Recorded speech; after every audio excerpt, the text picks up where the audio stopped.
Barakatah Yahweh, Barakatah Yahweh Shai, Barakatah Yahweh, Barakatah Yahweh Shai, Barakatah Yahweh, Barakatah Yahweh Shai. I want to give double honors to the apostles at Great Millstone and peace and blessings to the elect. I'm Zahab of the GMS Mississippi Camp, Spirit Wind Judah, and today I'm going to expound on the chapter 17 and the 5th verse of the book of Revelations. All right, I'm going to go into an in-depth look at some of the words, all right, that expounds on the chapter. And upon her forehead was written, this is Revelations 17 and 5. And upon her forehead was a name written, Mystery Babylon the Great, the mother of harlots and abominations of the earth. So let's look at the definitions of these words in the Blue Letter Bible dictionary. All right, it says, and upon her forehead was a name written, Mystery Babylon. All right, so it says mystery. All right, so let's look up the word mystery. Okay. It says mystery. This is the Greek.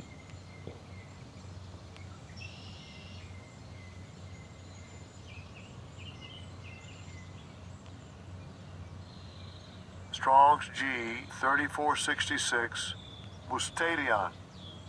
Mustadion. All right, it says Mustadion. It says a hidden thing, a secret, a mystery. All right. It goes on to say of an image or form seen in a vision. But basically the point is it's a secret.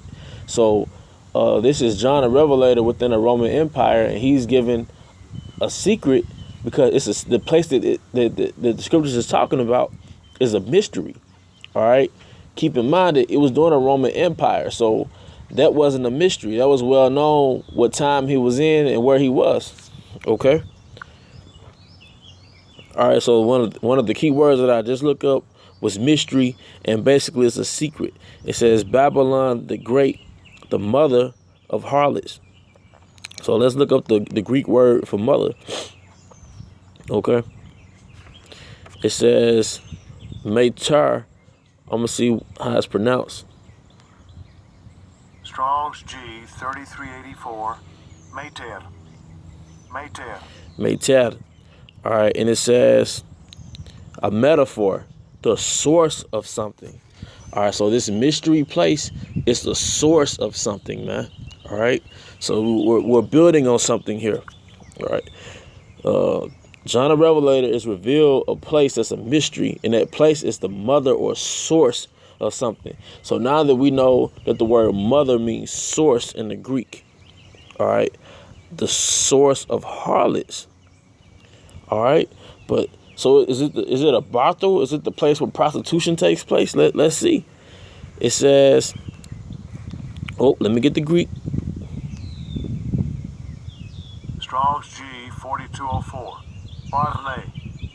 Parne. Okay, and it says metaphor and idolatrous of Babylon, i.e. Rome, the chief seat of idolatry. So at that time, Rome was the chief seat of idolatry, all right, because that's where the worship of Semiramis took place, the worship of Zeus, which was the continuation from the Greek worship, okay? But those different worships took place, which was everything but the worship of the Most High.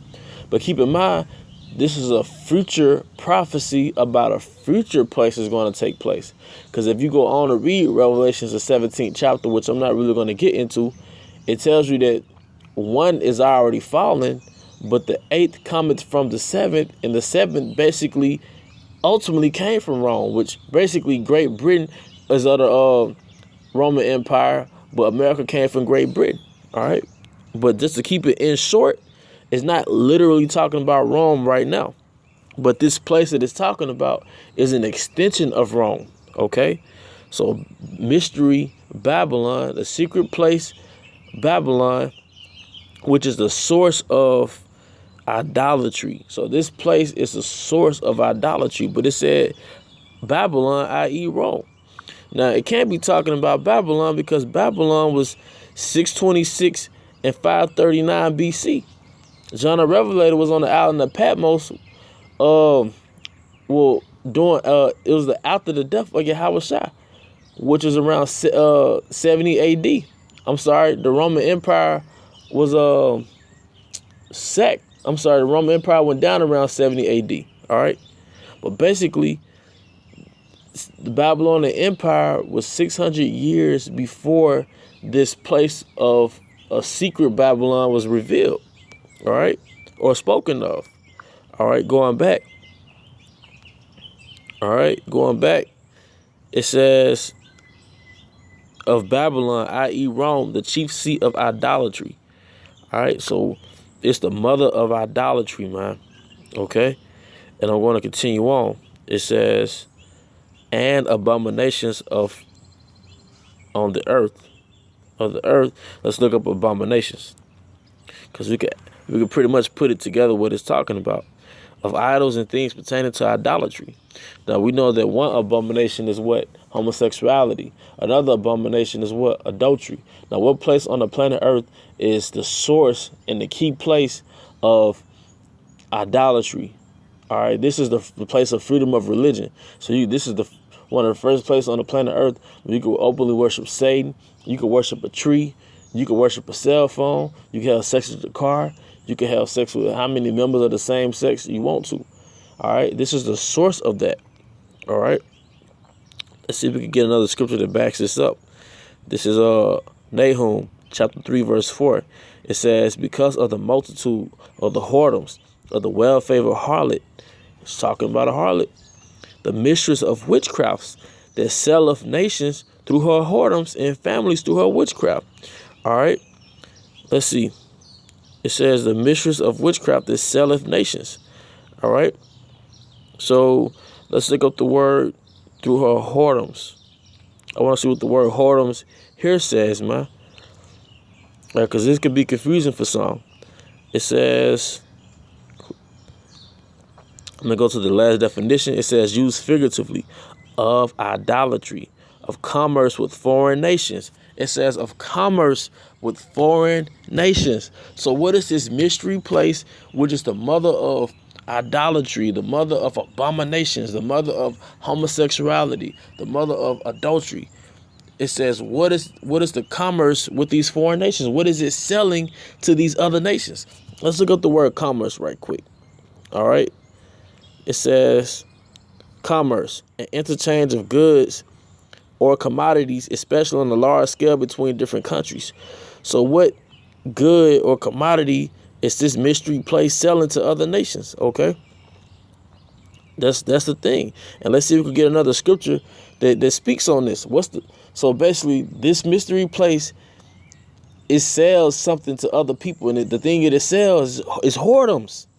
The things it sells is idolatry. So it's, according to the scriptures, it sells whoredoms, man. All right, it sells whoredoms, adulteries. It says that.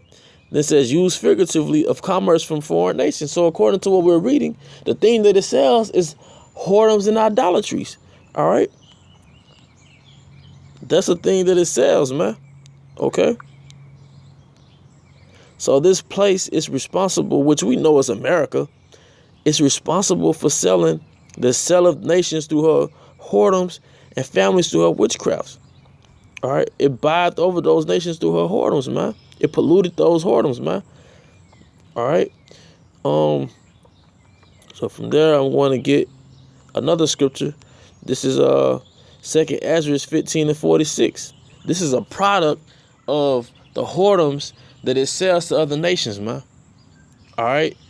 This is a product that it sells to a product of another nation buying America's product, man. It says, and thou, Asia, that art partaker of the hope of Babylon, and are the glory of her persons. Woe be unto thee, thou wretch, because thou hast made thyself like unto her, and hast decked thy daughters in whoredom, that they may please the glory in thy lovers, which have always desired to commit whoredom with thee. Asia commit whoredoms with other countries. Okay, the other country is the Western world, ultimately America. Thou hast followed her. Who is the her that Asia followed? All right, it's the same her or whore in Revelation 17:5 and Nahum 3:4. Thou hast followed her that is hated in all her works and inventions. Therefore saith the Most High. All right. Let's get example of Asia partaking in the hope and glory of Babylon and the hope and glory and making her daughters or cities like into America. All right. This is an example of her decking the cities like America, man, and following America, man. Westernization of China. You have a McDonald's in China. All right. Look at that shit, man. A Moabite looking like an American cowboy. A Moabites dressing like American whores, man, revealing their bodies. You see a Starbucks in America, man. I mean in China. Western influence today. All right. So it doesn't get any clearer. I'm gonna read that again. 2nd Ezra 15-46.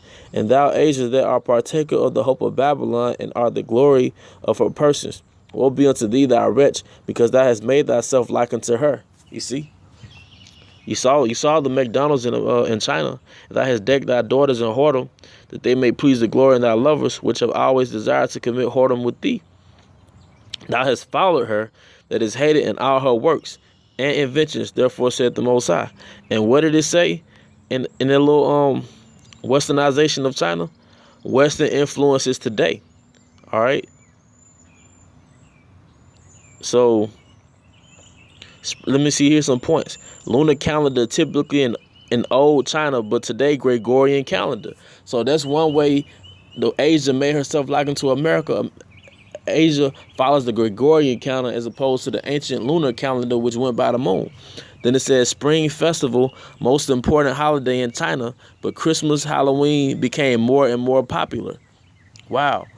Spring Festival, most important holiday in China, but Christmas, Halloween became more and more popular. So Christmas and Halloween is more popular than Spring Festival in China. Eastern, absolutely unknown. So this would expound on Nahum. It says, because of the multitude of the whoredoms of the well-favored harlot, the mistress of witchcrafts, that selleth nations through her whoredoms and families through her witchcraft. All right. But then in 2nd Ezra 15:46 it says, and thou Asia that are partaker of the hope of Babylon and are the glory of her persons. Then it says, woe be unto thee, thou wretch, because thou hast made thyself like unto her. So in China, it's more popular to celebrate Christmas and Halloween, which goes back to Rome. All right. It's more popular to follow the Western thought. Verse 48, thou hast followed her that is hated in all her works and inventions. Therefore saith the Most High. So who else could this be talking about, man? Like I said, we know it's America, but this is just the proof on it, man. You see? So, there you go, man. Hopefully this is a little edifying for brothers. Okay? This is Revelation 17:5. And upon her forehead was a name written, Mystery Babylon the Great, the mother of harlots and abominations of the earth. All right, and that's talking about America, man. If you can't get that, it's not for you. Hey, but with that, I hope you brothers are edified. To the next lesson. Shalom.